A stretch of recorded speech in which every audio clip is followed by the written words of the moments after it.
आशा करता हूं आप सब बहुत अच्छे होंगे। मेरा नाम है सिद्धांत अग्निहोत्री, स्टडी ग्लोस पे आपका बहुत बहुत स्वागत है। तो आज हम बात करेंगे one of the best sellers.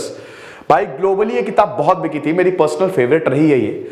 अगर पैसों के मामले में मेरी कुछ किताबें जो मैं आपको रिकमेंड करूं, तो psychology of money, rich dad poor dad, उसका भी मैं रिव्यू लेके आऊंगा बहुत जल्द। साइकोलॉजी ऑफ मनी, हम इस किताब का, जो कि मॉर्गन हाउसेल की किताब है, इसका हम रिव्यू करने वाले हैं। रिव्यू क्या, देखिए मैंने ये किताब पिछले साल पढ़ी थी और ये किताब बहुत ही शानदार किताब है। ये किताब आपकी आंखें खोल देगी, ना जाने कितनों को ग्रेट आइडियाज दे चुके, धनवान बना चुकी है ये। टोटल 18 से 19 लेसन्स हैं, जिसमें इन्होंने लक की बात की है, इन्होंने लालच की बात की है।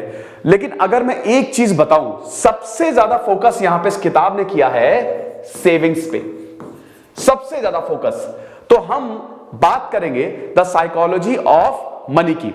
एक खुशखबरी है आपके लिए, मैं ये सीरीज स्टार्ट कर रहा हूं। मैं हर दूसरे या तीसरे दिन एक किताब का रिव्यू करूंगा। मैंने इतनी सारी किताबें पढ़ी हैं, तो भाई अब मेरा ज्ञान व्यर्थ नहीं जाना चाहिए। वैसे भी मैं डेली लेक्चर्स लाता ही हूं, लेकिन अब मैंने सोचा है कि एक किताब का रिव्यू करूंगा। अगली किताब आप कौन सी पढ़नी चाहेंगे? मैंने ये सोचा है कि या तो मैं सेपियंस पढ़ूं, आपको सेपियंस का रिव्यू दूं। रिव्यू इन द सेंस की इंपॉर्टेंट पॉइंट्स।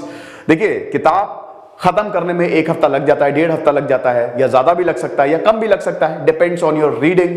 कई बार किताब ऐसी थोड़ी कॉम्प्लेक्स होती है, समझ में नहीं आती। जैसे साइकोलॉजी ऑफ मनी में भी इसमें कुछ वर्ड्स हैं जो आपको समझ में नहीं आएंगे, थोड़ा सा दिमाग लगाना पड़ेगा। तो हम है ना, मैं बहुत ही आसान तरीके से आपको इस किताब के इंपॉर्टेंट पॉइंट्स बताऊंगा। इस किताब पे क्या, किस पे फोकस, किस चीज पे फोकस किया गया है, ठीक है। तो मेरा ये है कि अगली किताब जो है, या तो मैं सेपियंस का रिव्यू करूं। सेपियंस मैंने अब तक की पढ़ी हुई सबसे शानदार किताब है। सेपियंस इतनी बेहतरीन, युवल नोआ हरारी की उन्होंने 3 किताबें लिखी हैं भाई, पास्ट, प्रेजेंट, फ्यूचर। सेपियंस पूरा इतिहास बताती है कि कहां से हम इवॉल्व होकर कहां जा रहे हैं। ये इतनी बढ़िया किताब है दोस्तों। अगर आप डिबेट में जाना चाहते हैं, अगर आप आंसर राइटिंग, इनफैक्ट अगर आप किसी को तर्क से उसको हराना चाहते हैं, तो भाई सेपियंस पढ़ लो।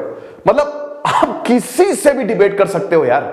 तो सेपियंस इतनी शानदार किताब है। तो या तो मैं सेपियंस का रिव्यू करूंगा, या फिर सन त्जू की किताब। सन त्जू की किताब भाई सबको पता है, 1500 साल पहले लिखी हुई, द आर्ट ऑफ वॉर। बहुत ही शानदार किताब है। तो मुझे कमेंट बॉक्स में बताइए किसका रिव्यू करूं, या अगर आपके पास कोई किताब है, आप कोई मुझे रिकमेंड करना चाहते हैं, मैं उसका रिव्यू कर दूंगा। रिच डैड पुअर डैड का भी मैंने सोचा है, बट उसका थोड़ा टाइम बाद में रिव्यू करूंगा। तो फिलहाल हम बात करेंगे दोस्तों द साइकोलॉजी ऑफ मनी। तो ये बुक रिव्यू सीरीज जो है वो आपके सामने है। फिलहाल ये हमारा ऑफिशियल इंस्टा अकाउंट है, तो आप यहां पे आ सकते हैं, आपको सारी अपडेट्स मिलेंगी। और ये यूपीएससी का बेहतरीन कोर्स जो हमने बनाया है 1 साल, 2 साल, 3 साल के लिए, 80% कोर्स कंप्लीट हो चुका है। सेट 10 अभी आप यूज कर सकते हैं। सारे कोर्सेज में आपको 10% ऑफ मिलेगा। कंबाइंड एनसीईआरटी, बैंकिंग, एसएससी, सारे कोर्सेज हमने निकाले हैं। अगर आपको इसकी पीडीएफ चाहिए तो आप studyglows.com हमारी वेबसाइट पे जा सकते हैं, नहीं तो हमारे टेलीग्राम चैनल को भी ज्वाइन कर सकते हो। और भाई सब्सक्राइब करो यार। देखो बहुत अच्छा लगा कि न्यू ईयर पे आपने हमको इतना बड़ा तोहफा दिया, हमारे 8 लाख सब्सक्राइबर हुए, लेकिन सब्सक्रिप्शन थोड़ा सा स्लो है। 60 to 70% लोग सब्सक्राइब नहीं करते हैं। तो आप ऐसा मत करो, सब्सक्राइब करो, आई गेस 1 सेकंड लगेगा। इतना बढ़िया शानदार कंटेंट हम आपके लिए लेके आते हैं। हम स्टडी को पूरा 360 डिग्री कवर करते हैं, तो थोड़ा सा आप इतना हमारे लिए बस कर दो। तो देखिए मैं जो ये किताब का रिव्यू करूंगा ना, मैं ऐसे सीक्वेंस वाइज नहीं चल रहा हूं, ठीक है। मैंने पूरी किताब पढ़ के सारे के सारे इंपॉर्टेंट पॉइंट्स जो हैं वो नोट कर लिए हैं। इधर उधर हो सकता है, इधर उधर का मतलब ये है, ये सीक्वेंस वाइज नहीं है ना, सीक्वेंस वाइज नहीं है कि किताब की शुरुआत, जैसे किताब की शुरुआत पैसे को सहेजना कितना मुश्किल होता है, कमाना तो आसान है, सहेजना मुश्किल है, पैसा और उसका व्यवहार, लक, ये एक बाकायदा क्रोनोलॉजी में चलते हैं। लेकिन मैंने अपने हिसाब से आपके लिए आसानी से इसको ऑर्गेनाइज कर दिया है, ठीक है। बट सीक्वेंस वाइज नहीं है। मैंने चैप्टर्स के इंपॉर्टेंट पॉइंट्स यहां पे लिख लिया और 3-4 चैप्टर्स को मर्ज कर दिया है। तो उसी हिसाब से मैं आपको बताता चलूंगा। देखिए ये जितने चैप्टर्स हैं, इसमें 19 कहानियां बताई हैं। हर चैप्टर में आपको एक कहानी मिलेगी। बिल गेट्स की भी कहानी, वॉरेन बुफे की कहानी, शानदार कहानियां जो आपकी आंखें खोल देंगी। इस किताब में सबसे पहले जो सबसे बेहतरीन चीज जो आपको ये किताब बताती है कि भाई अमीर रहना तो अमीर बनना आसान है, बिकमिंग रिच इज इजी, लेकिन उस को मेंटेन करना बहुत मुश्किल है। लोग धनी बन सकते हैं, लेकिन आप मेंटेन धनवान नहीं रह सकते। इसके लिए आपको दिमाग, स्ट्रैटेजी चाहिए। इसके लिए सही इन्वेस्टमेंट टेक्निक आनी चाहिए।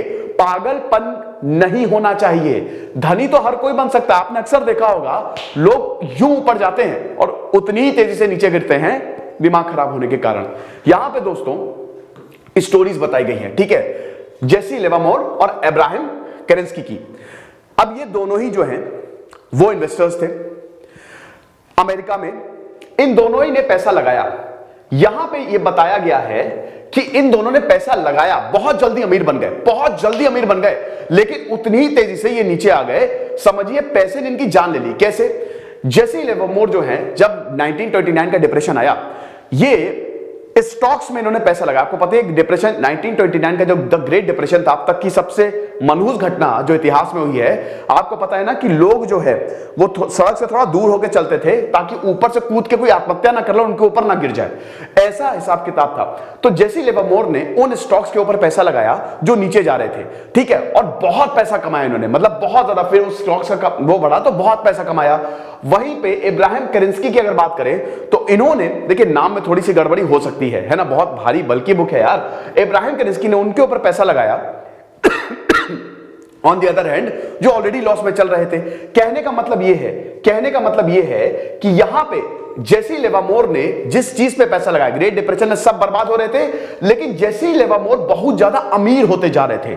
इनके पास इतना पैसा आ रहा था, जहां सब मर रहे हैं, कोई आत्महत्या कर रहा है, ये अमीर। यहीं पे अब्राहम केरेंस्की गरीब होते जा रहे थे, ठीक है, ये धनवान, ये भी बहुत जल्दी धनी बन गए। लेकिन अगेन हम ये देखते हैं कि इनके गलत फैसलों ने, गलत स्ट्रैटेजी ने गड़बड़ कर दी। हुआ ये कि इन्होंने अपनी जान ले ली, अब्राहम केरेंस्की ने अपनी जान ले ली। जेसी लिवरमोर बहुत अमीर बन गए। अब देखिए अमीर बन गए, इनके पास खूब सारा पैसा आ गया, तो अब हम ये देखते हैं कि इन्होंने इस पैसे को इन्वेस्ट करना शुरू कर दिया, लेकिन ऊल जलूल तरीके से, नो प्रॉपर स्ट्रैटेजी, कंपाउंडिंग नहीं, इस तरीके से इन्होंने इन्वेस्ट किया कि अल्टीमेटली जेसी लिवरमोर भी बैंकरप्ट हो गए। 1933 आते आते जेसी लिवरमोर के पास एक पैसा नहीं बचा, गलियों में भटकते पाए गए, और वही हुआ जिसका डर था, इन्होंने भी अपने आप को मार लिया। कहने का मतलब यह है कि दोनों ही सेम तरीके के निकले, दोनों ही सेम तरीके के। एक इंसान ने गलत निर्णय लिया, गलत स्ट्रैटेजी से, पैसा इसके पास बहुत ज्यादा था, धनी था, लेकिन गलत जगह पैसा लगाते लगाते प्रॉब्लम हुई। इसके पास बहुत ज्यादा एकदम से पैसा आया, लेकिन फिर इसके पागलपन ने पैसा पैसा पैसा हर जगह इन्वेस्ट करो, इधर इन्वेस्ट कर दो, उधर इन्वेस्ट कर दो, खत्म कर दिया।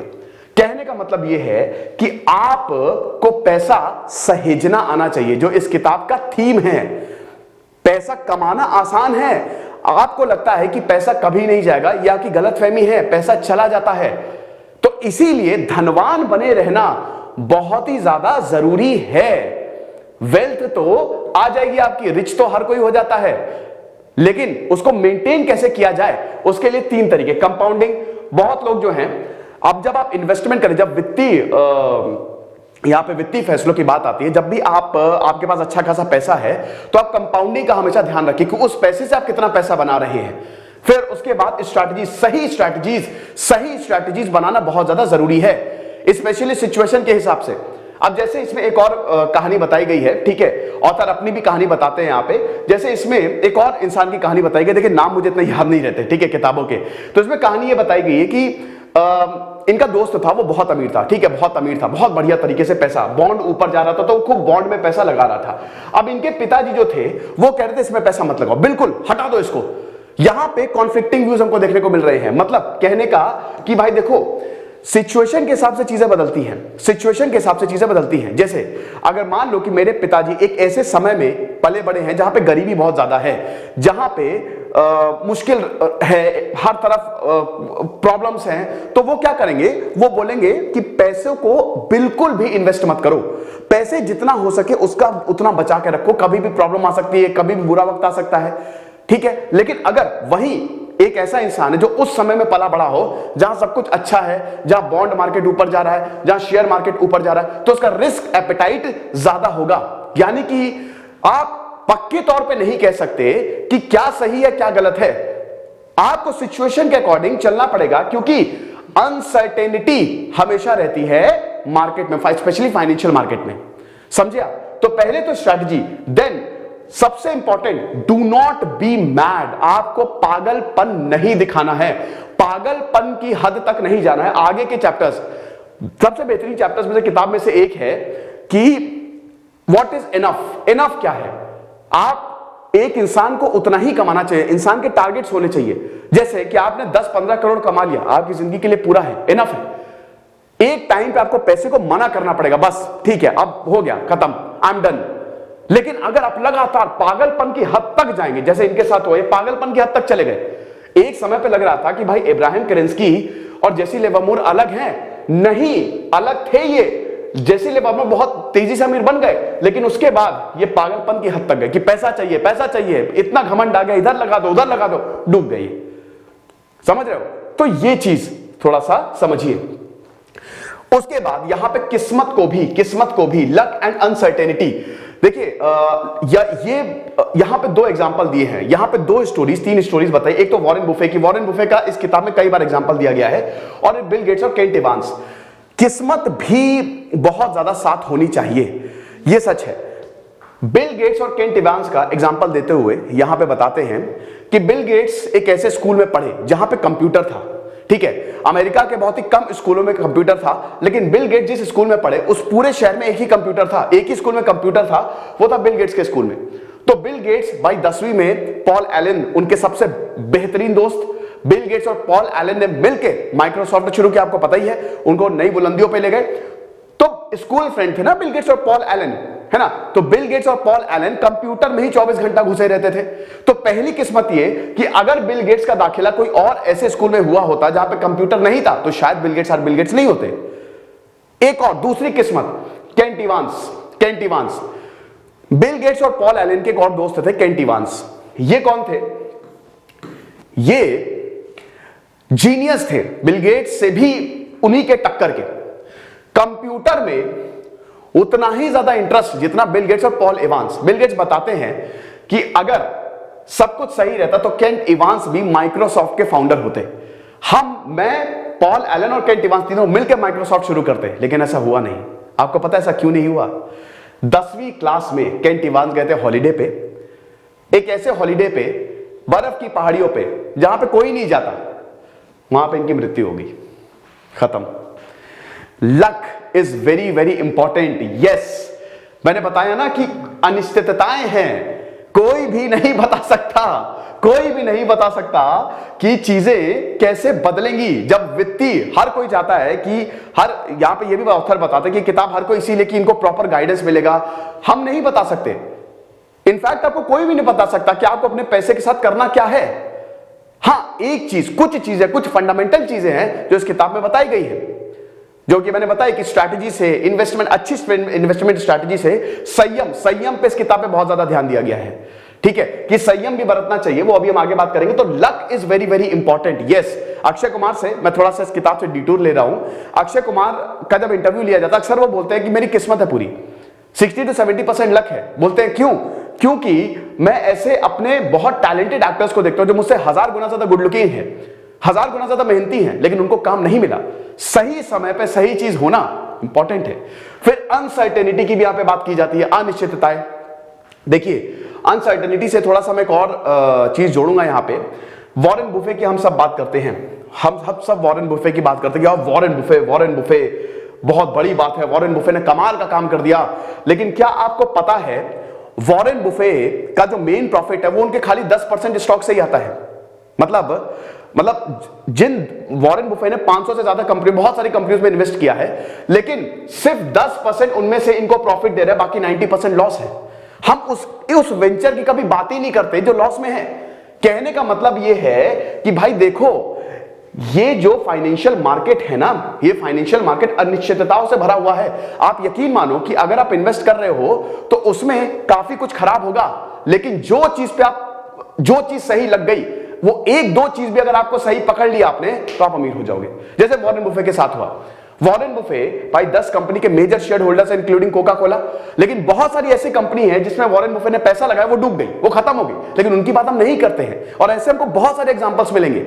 एक सक्सेसफुल इंसान जो है, आप देखेंगे कि भाई असफलताओं से उसका जीवन भरा है, लेकिन जहां पे वो सफल हुआ है, कमाल का सफल हुआ है। सचिन तेंदुलकर ने हर मैच में सेंचुरी नहीं मारी, 400 से ऊपर वनडे खेले उन्होंने, ये इस किताब में नहीं, मैं अपनी तरफ से बता रहा हूं, लेकिन जिसमें सेंचुरी मारी बढ़िया उन्होंने परफॉर्म किया, बहुत ही शानदार परफॉर्मेंस था, राइट। तो ये चीज भी हमको याद रखनी है कि लक एंड अनसर्टेनिटी रहती है। लक भी फाइनेंशियल मार्केट्स में जरूरी होता है और अनसर्टेनिटी भी है, तो आपको उसी हिसाब से डिसीजन लेना पड़ेगा। उसके बाद एक बहुत बहुत बहुत बड़ी चीज बताते हैं, इस किताब में सबसे ज्यादा सेविंग्स पे फोकस किया गया है, थोड़ा बचाना शुरू करें। यहां पे रोनाल्ड रीड करके एक उनकी कहानी बताई गई है, दो लोगों की कहानी बताई गई है। यहां पे दो तीन चीजें बताई हैं कि सबसे पहले तो कि शो ऑफ ना करें, ठीक है, पैसों को दिखाना is not a good thing. इसमें मैं आपको बताता हूं, इनफैक्ट तीन कहानी मैं बताता हूं। एक कहानी तो शुरुआत में ही हो जाती है, जब आप किताब पढ़ेंगे ना, पैसे को सहेजना सीखे जो चैप्टर है उसी में ही शुरू हो जाता है। क्या, यहां पे दो लोग हैं, एक बहुत ही नॉर्मल इंसान, बहुत ही नॉर्मल इंसान, आप उसको देख के पता भी नहीं लगा सकते कि भाई ये इतना अमीर होगा, वो एक चौकीदार है।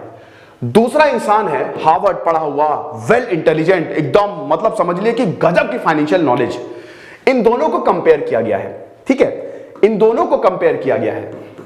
पहला इंसान जो है वो बचा रहा है, छोटी छोटी सेविंग्स कर रहा है, जहां से बचा सकता है वो बचा रहा है, कुछ इन्वेस्टमेंट भी कर रहा है, उसी बचे हुए पैसे से थोड़ा थोड़ा इन्वेस्टमेंट कर रहा है वो, और उसने जिंदगी भर बचाया।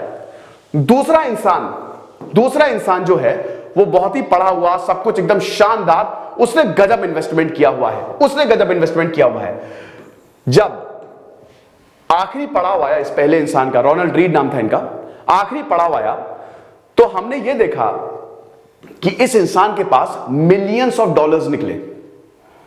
ये इंसान एक चौकीदार, एक छोटा सा चौकीदार, इसके पास इतने पैसे, पूरा न्यूयॉर्क हिल गया कि भाई ये कैसे हो सकता है। ये होता है सेविंग्स से, ये होता है सेविंग्स से। ये इंसान, दूसरा इंसान जिसने बहुत फाइनेंशियल नॉलेज, हाईली इक्विप्ड, 2008 में इसको इतना बड़ा लॉस हुआ, ये पूरा दिवालिया हो गया। ये किताब कहती है कि सेविंग्स बहुत जरूरी हैं, पैसे बचाना इज द की। आप पैसे को लुटा नहीं सकते, समझ रहे हो। यहां पे कार का एग्जांपल कई बार दिया हुआ है, ठीक है, कार, जैसे आप कार खरीदते हो, कार किसके लिए खरीद रहे हो, जैसे कुछ लोग खाली दिखाने के लिए कार खरीदते हैं, वो पैसा आप सेव कर सकते हो। कुछ लोगों को खाली शो ऑफ करने के लिए कार खरीदते हैं, वो चलाएंगे नहीं, बस शो ऑफ करने के लिए, समझ रहे हो। सो कहने का मतलब ये है कि savings are very very important and you should not be foolish with your money. आप वही खरीदो जो आपको चाहिए, जितनी आपकी जरूरत है, बाकी पैसा सेव कर लो। इसका देखिए, बहुत सारे ऐसे लोग हैं जो सेव नहीं करते हैं। इसका सबसे बढ़िया तरीका यह है कि आप देखो आपने क्या सेव हर कोई कर सकता है, हर कोई सेव कर सकता है, लेकिन आप अपने बैंक अकाउंट में देखो कि आपके पास पैसा है। अगर आपके बैंक अकाउंट में पैसा निल है तो आप बहुत बड़े खतरे में हो। आप इतने बड़े खतरे में हो क्योंकि देखो, ये इमरजेंसी में यही पैसा काम आता है, और यही सेविंग से ही तो आप अमीर बनते हो।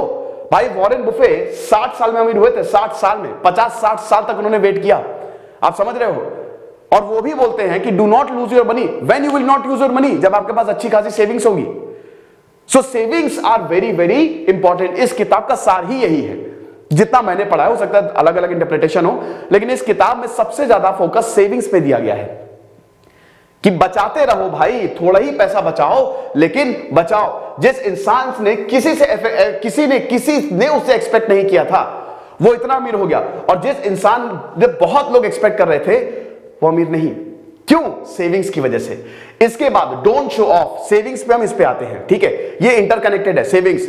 यहां पे बताया गया, यहां पे एक और स्टोरी बताई है यहां पे कि इनके जानने वाले ही थे, ठीक है, और जो ऑथर है हाउस हेल्प के, नाम भूल जाता हूं मैं, ठीक है, नाम मुझे नहीं याद है, तो बहुत शो ऑफ करते थे वो। इसका इंटरनेट का, राउटर का कारोबार करते थे, है ना। तो वो इतना पैसा उनके पास था कि वो मोटी गड्डी लेके चलते थे, डॉलरों की मोटी मोटी गड्डी। तो कहीं पे भी जाते थे वो फेंकते थे पैसा, कहीं पे भी जाते थे। एक बार वो किसी होटल में गए, ठीक है, होटल वाले ने बिल मांगा, उन्होंने पूरी गड्डी निकाल के रख दी, कह रहे ये लो तुम्हारा बिल, ऐसी की तैसी। और बहुत ही शो ऑफ करते थे कि ये देखो मेरे पास इतना पैसा है, ये देखो, हर चीज में डॉलर, इतनी सारी डॉलर की बात बात पे पैसा निकाल देते थे कि ये सारी चीजें, ये सारी चीजें हैं मेरे पास। अब हुआ क्या उस इंसान का, वो हो गया दिवालिया। कुछ ही वक्त बाद उसके सारे पैसे खत्म हो गए। वो एक ऐसा इंसान था जो सोने के सिक्के खरीदता था और इसे पानी में फेंकता था बस शौक के लिए, और कुछ ही वक्त बाद वो खत्म हो गया। याद रखना बेटा, याद रखना, एक बहुत इंपॉर्टेंट सीख ये किताब आपको बताती है, बहुत इंपॉर्टेंट लेसन ये किताब आपको देती है। हो सकता है जिनको आप बहुत अमीर देखते हो उनके पास एक ढिल्ला ना हो, जिनको आप समझते हो कि बहुत अमीर है। विजय माल्या का एग्जांपल देख लो। विजय माल्या कितना शो ऑफ करता था, कितना शो ऑफ, 1 रुपए नहीं बचा उसके पास, 1 रुपए, भाग गया वो कर्ज। समझिए, देखा ना, जब रॉयल चैलेंजर्स, मैं ये एग्जांपल जो है वो अलग से दे रहा हूं, जब उसने अपनी टीम लॉन्च की थी बैंगलोर की, कितना शो ऑफ किया था उसने, भाग गया, गरीब, उस सब देख, अरे यार क्या अमीर इंसान है।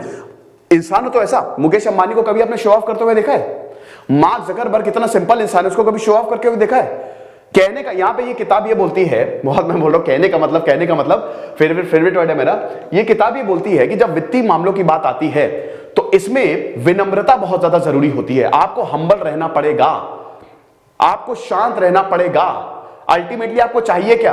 आपको रिस्पेक्ट चाहिए। ये किताब बताती है आपको रिस्पेक्ट, आपको प्रतिष्ठा चाहिए, आपको सम्मान चाहिए। पैसा आपको सम्मान नहीं दिला सकता, आपकी क्वालिटीज आपको सम्मान दिलाएंगी। समझे आप? तो डू नॉट शो ऑफ। पैसा बड़ी मुश्किल से आ रहा है, समझ रहे हो? आप बड़ी मेहनत से ये पैसा लेके आ रहे हो। बहुत साधारण से दिखने वाला आदमी बहुत अमीर हो सकता है और बहुत ही हाई फाई दिखने वाला आदमी बहुत गरीब हो सकता है। ये किताब हमको बताती है। इसीलिए सेविंग्स करें and never ever show off, क्योंकि ये पैसा एक ना एक दिन खत्म हो जाना है। धनवान नहीं बने रह सकते आप, ठीक है? धनी हो जाएंगे, धनवान को उसको मेंटेन करिए, और इसके लिए savings is the key, investment is the key, strategies is the key, ये बनाइए। आप समझ रहे हो? ये चीज है। फिर उसके बाद प्रॉफिटेबल एसेट ये है कि जैसे यहां पे कार का एग्जांपल दिया गया है कि बहुत ज्यादा प्रॉफिटेबल, आपने कार खरीदी, अब आप उसके मेंटेनेंस के लिए पैसा खर्च करोगे, बहुत सारी दिक्कतें होंगी।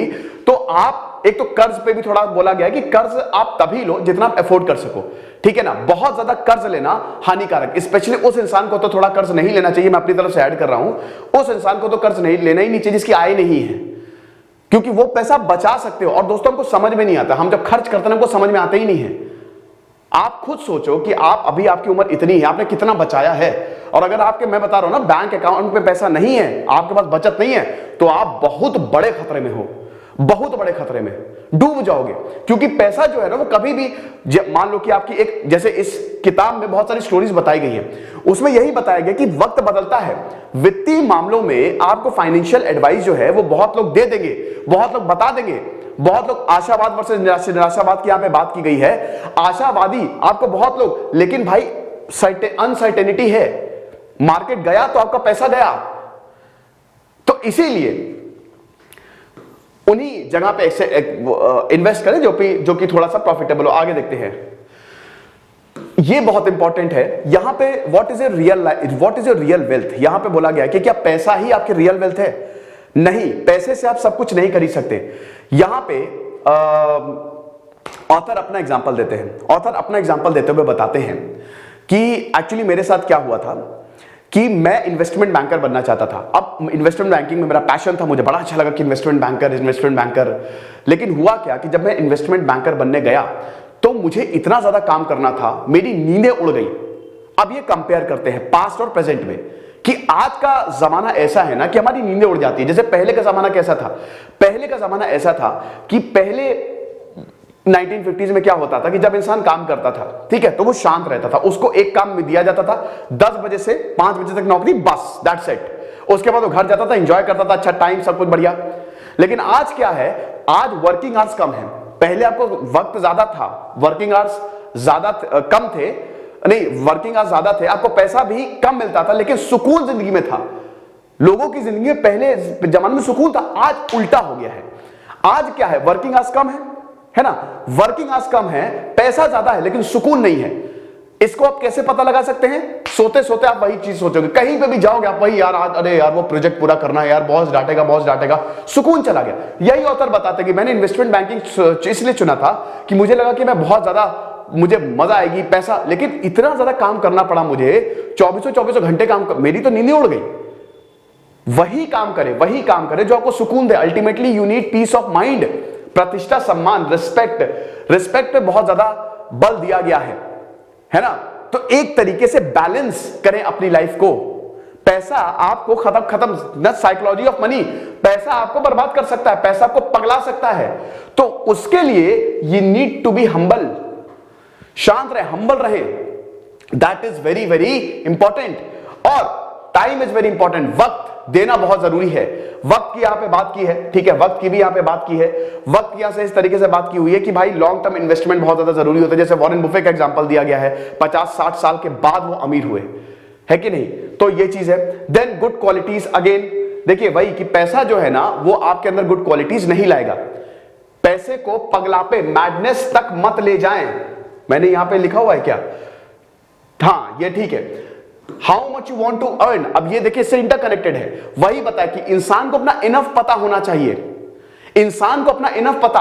अगर आप पैसे को पगलापे की हद तक कमाना चाहोगे तो आप प्रॉब्लम होगा। देखिए पैसा क्या है ना कि पैसे से पैसे बनाने का मन करता है वो आप बनाइए, लेकिन एक पॉइंट पे आपको बोलना पड़ेगा बस बहुत हो गया, दैट्स इट। एक इंसान के लिए कितना पर्याप्त है ये आप डिसाइड करोगे। आपको डिसाइड करना है कि मेरे लिए कितना पर्याप्त है, वरना आप परेशान रहोगे, पैसा बर्बाद कर देगा। जैसे रजत गुप्ता के साथ हुआ, और भी यहां पे एग्जांपल्स दिए। इन्होंने चार्ल्स पॉन्जी का एक स्टोरी बताई। रजत गुप्ता भाई बहुत जाना माना राम, इनसाइडर ट्रेडिंग की दोस्तों आज जेल में है। खूब पैसा कमाया, खूब पैसा कमाया, शॉर्टकट, इतना पैसा कमाया भाई, करोड़ों करोड़ों रुपए कमा लिए, लेकिन जेल चले गए, सारी वेल्थ खत्म, सारी प्रतिष्ठा खत्म। पैसा तो कमाया ना लेकिन प्रतिष्ठा खत्म। ऐसे ही इन्होंने एक और चार्ल्स के बारे में बताया है, वो पॉन्जी स्कीम्स, फर्जी स्कीम्स में लोगों को फंसाते थे, खूब पैसा कमाया, खत्म, गिरफ्तार हो गए, जेल में है। अभी वो कौन है, उसका नाम क्या है यार, जो अभी जिसको जब मैंने लेक्चर भी लिया था, जैन करके है, मैं भूल गया उसका नाम। इनकम टैक्स ने रेड मारी है, देखिए कितने सालों से वो पैसा कमा रहा है। ये इस किताब में नहीं, मैं अलग से बता रहा हूं, वो कितने सालों से पैसा कमा रहा है, लेकिन खत्म। ये लालच आपको बर्बाद कर देगा। लालच, जब आप बहुत ज्यादा लालच लाते हो ना कि पैसा पैसा पैसा, तो फिर गलत धारणाएं भी जन्म लेती हैं। तो आपको अपना इनफ पता होना चाहिए, that is the psychology of money, कि हां भाई इतना पैसा कमाना है, बस दैट्स इट, इतने पैसे में मेरा गुजर बसर हो जाएगा। और उसके बाद फिर ये मैं अपनी तरफ से ऐड करूं, मुझे समाज की सेवा करनी है, मुझे चीजों को सही करना है, राइट। तो you should not go to the level of madness, you should कि भाई बस खत्म हो गया, मुझे इतने पैसे कमाने थे, इतने आ गए हैं, बस। बाकी आप इन्वेस्टमेंट करते रहिए, ठीक है। इसका मतलब ये नहीं कि आप पैसा कमाना छोड़ दें, आप इन्वेस्टमेंट करते रहो। जैसे आप बड़े बड़े एंटरप्रेन्योर्स को देखा होगा, एक टाइम पे ना पैसा कमा के फिर पीछे हो जाते हैं, फिर वो इन्वेस्टमेंट करते हैं, स्टार्टअप्स में लगाते हैं, है ना। सहेजो पैसों को, सही तरीके से सहेजो, व्यवहार समझो, बिहेवियर समझो, पैसों की साइकोलॉजी है क्या। बेसिकली इस किताब में यह बताया गया है कि पैसों की साइकोलॉजी एक तरीके से थोड़ी डिस्ट्रक्टिव हो जाती है अगर वो कंट्रोल में ना हो जाए, वो आपको खत्म कर सकती है। ओके, तो ये चीज है। कंक्लूजन इसमें यही है कि सबसे पहले तो आपको सेविंग्स करनी है, you need to save a lot of money, then good decision, अच्छे ऐसे डिसीजंस लो। अल्टीमेटली आपके डिसीजन ऐसे होने चाहिए कि आप चैन की नींद सो सको। अब यहां पे आशावाद और निराशावाद में भी कंपैरिजन किया गया है कि अक्सर क्या होता है ना कि अगर वित्तीय मामलों की बात करें तो हमको निराशावादी चीजें ज्यादा अट्रैक्ट करती हैं। जैसे यहां पे मूवीज का एग्जांपल दिया है कि एक मूवी चल रही है कि अब वो मूवी में सब कुछ बढ़िया है, सब मस्त है एकदम, तो आप उस मूवी को देखने जाओगे, बिल्कुल जाओगे। लेकिन दूसरी तरफ एक एलियन की मूवी है जो कि निराशा की दुनिया खत्म होने वाली है, फटने वाला है सब कुछ, तो आप उसके कंपैरिजन नेगेटिव की तरफ ज्यादा अट्रैक्ट होगे। तो अगर कोई भी चीज आपको बहुत ही आशावादी बनाती है ना, पॉजिटिव कि अरे यार ये हो जाएगा, इतना अट्रैक्ट नहीं होगे। लेकिन हां, अगर वही आपको नेगेटिव चीज कोई दिखाता है कि भाई मार्केट खत्म होने वाला है, तो आप ज्यादा अट्रैक्ट होगे। आप समझ रहे हो? तो ये भी थोड़ा सा कंपैरिजन किया गया है। तो आपके डिसीजन ऐसे होने चाहिए कि आपको नींद बहुत अच्छी है भाई, जब आप रात में सो तो आपको लगे कि हाँ मस्त है, सब कुछ बढ़िया है ना। राइट रोल मॉडल, सही रोल मॉडल का चुनाव बहुत ज्यादा इन्वेस्टमेंट बहुत ज्यादा जरूरी है। सही रोल मॉडल, आप किसको चुन रहे हो, किसकी वित्तीय सलाह ले रहे हो। ये किताब बताती है कि वित्तीय सलाह के मामले में, फाइनेंशियल एडवाइस के मामले में कोई भी आपको प्रॉपर तरीके से नहीं बता सकता। ये आपको डिसाइड करना है कि आपको अपने पैसे के साथ करना क्या है, ठीक है। तो आप जब भी इस तरीके के डिसीजंस लो, फाइनेंशियल डिसीजंस लो, तो डेफिनेटली आपके रोल मॉडल्स सही होने चाहिए, वरना लॉस का खतरा बढ़ जाएगा। देन इन्वेस्टमेंट, ये आई होगा, आपको सही इन्वेस्टमेंट करना है, राइट इन्वेस्टमेंट करना है, ठीक है, सही स्ट्रैटेजीज बना के, रिस्पेक्ट, प्रतिष्ठा पे भी यहां पे बहुत ज्यादा मान सम्मान हर किसी को चाहिए, और मान सम्मान जो है वो पैसा नहीं दिलाता। सही डिसीजंस, सही क्वालिटीज, पैसों के मामले में आपको विनम्र रहना बहुत ज्यादा जरूरी है। बहुत ज्यादा अगर आपका हाथ खुला हुआ तो आप परेशानी में पड़ सकते हो। आप इसके लिए ये किताब मैंने अपनी तरफ से बता रहा हूं, आप एक अकाउंट्स मेंटेन कर लो, ठीक है। आप ये देखो कि कितना खर्चा हो रहा है, दिन के खर्चे नोट करो, ठीक है। कंप्यूटर सबके पास होगा, एक स्प्रेडशीट बना लो, स्प्रेडशीट नहीं बना लो, नहीं भी बना सकते तो टेबल बना लो, उसमें देखो कि कितना खर्चा हुआ, कितना आपने अर्न किया, और उसके बाद मंथ एंड में देखो कि आप प्रॉफिट में हो कि लॉस में हो। जितना पैसा आया है क्या उतने पास उतना गया है, और क्या इसमें ऊल जलूल खर्चा भी है? अगर ऊल जलूल खर्चा है, अगर फालतू खर्चा है तो गलत है, क्योंकि फिर आप सेविंग्स नहीं कर पाओगे, ठीक है, सेविंग्स नहीं कर पाओगे। तो जमा जमा और जमा, बचत बचत और बचत, सिर्फ यही ख्याल काफी है कि बचत करने के लिए बचत करें, यही चीज है, वरना फिर दिक्कत होगी। तो पैसा जब भी आता है पगलाएं नहीं, ये किताब बताती है हमको पैसा बड़ी इंपॉर्टेंट चीज है और पैसा बड़ा मुश्किल से आता है। तो जब भी पैसा आए उसको सहेजना सीखे, सब कुछ बढ़िया रहेगा। हो सकता है कुछ चीजें मैंने मिस कर दी हो दोस्तों, जैसा कि मैंने बताया किताब है, एक पूरी की पूरी किताब है, लेकिन ऑल ओवर मैंने सारे इंपॉर्टेंट पॉइंट्स इसमें समेटने की कोशिश की है। अब मुझे कमेंट बॉक्स में बताइए आपको अगली कौन सी किताब का रिव्यू चाहिए, आर्ट ऑफ वॉर या फिर सेपियंस का मैंने सोचा है। अगर आपको कोई किताब मुझसे रिव्यू करवानी हो तो आप मुझे कमेंट बॉक्स में जरूर बताइए। कुछ नहीं, पढ़ते रहिए। इधर से सिद्धांत अग्निहोत्री साइनिंग ऑफ।